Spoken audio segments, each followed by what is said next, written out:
Welcome back right here on The Exchange, where your business is our business. I'm Rico Hizon.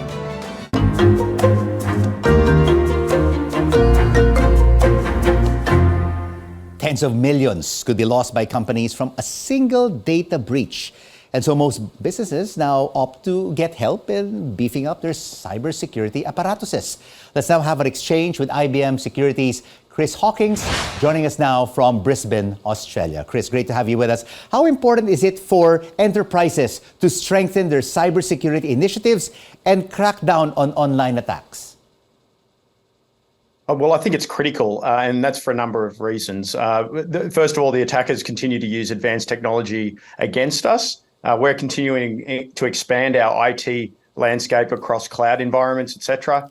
And you really do need to keep looking at your cybersecurity deployment technology, the people you're using, the efficiency of those systems, and making sure that they're really up to date with the modern threats that we face because of this new world. And Chris, we just heard from our previous guests on Filipinos' cybersecurity procedures. How does the Philippines fare compared to the rest of the Asia Pacific in terms of online safety? Well, I think there's a few trends that I wanted to talk about with you today. First of all, the cost of breaches continue to go up, and that's fairly common across every single market. But the one area that's really making a dent in the cost of a data breach, and really what we're trying to do, is to reduce the overall time it takes for us to detect, respond, and recover from breaches. And the use of advanced technology such as AI and then automation as well is showing some real signs of reducing that overall time and therefore the cost. Organizations in the Philippines, in ASEAN, are starting to take up this technology with the help of advanced technology vendors like IBM. And that is resulting in reductions of around a third, in some cases, the overall cost of a breach, and reducing the number of days by 100, almost 100 in ASEAN, around the time it takes to detect and respond. So if you look at that against the regulatory landscape, there's good policy being created around protection of critical infrastructure. This is mirroring those activities that are happening in other regions. Some regions are more advanced than others, but also when you look at that SIM Registration Act that you've passed, it has to be a continuous improvement, not just in the technology adoption and programs, but also in that regulatory landscape and the maturing of that as well.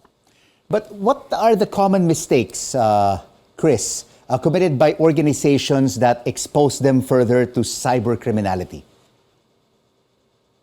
Well, I think there's a number of lessons that we all can learn, individuals, government, and business. If you look at some of the data, a good percentage of the cyber breaches that happen occur via stolen or phished credentials, and implementation of things like second-factor authentication can simply remove that threat entirely. So that kind of narrows down the attack temptations that an attacker would use to go after you. I think the second part is that as IT landscape expands, so too does the IT that's exposed to the internet, and therefore there's what's known as an attack surface that grows. Continuously monitoring that attack surface and looking at it from the attacker's perspective as to what house, what door, what window leads to the loot is something that's a modern practice that many organizations are starting to embark on.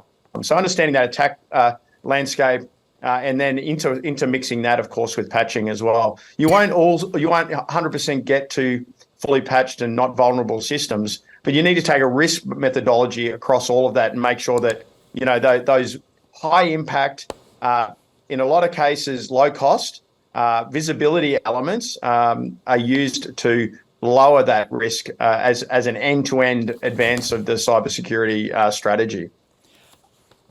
My question for you now is, what is your advice for firms that want to beef up their cybersecurity apparatuses but are constrained in resources like finances and manpower?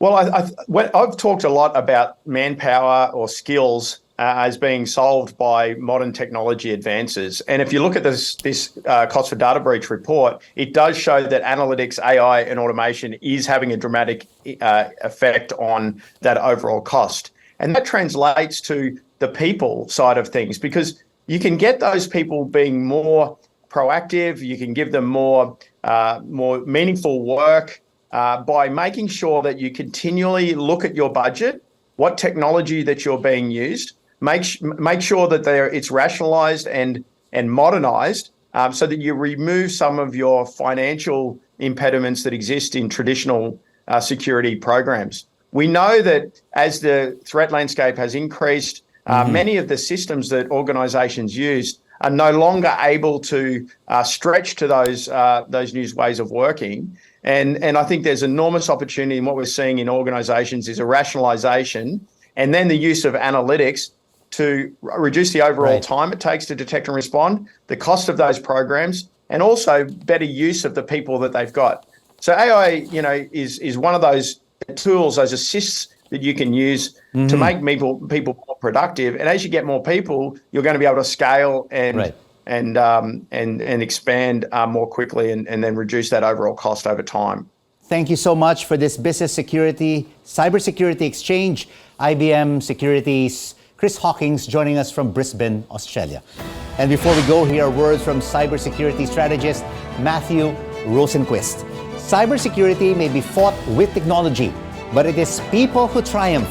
We must invest in the future generations of professionals who will carry on the fight. And this is the exchange who makes sense of the facts and the figures and the ups and downs of the business cycle, because your business is our business. I'm Rico Hizon. Thanks for watching CNN Philippines. News you can use. News you can trust.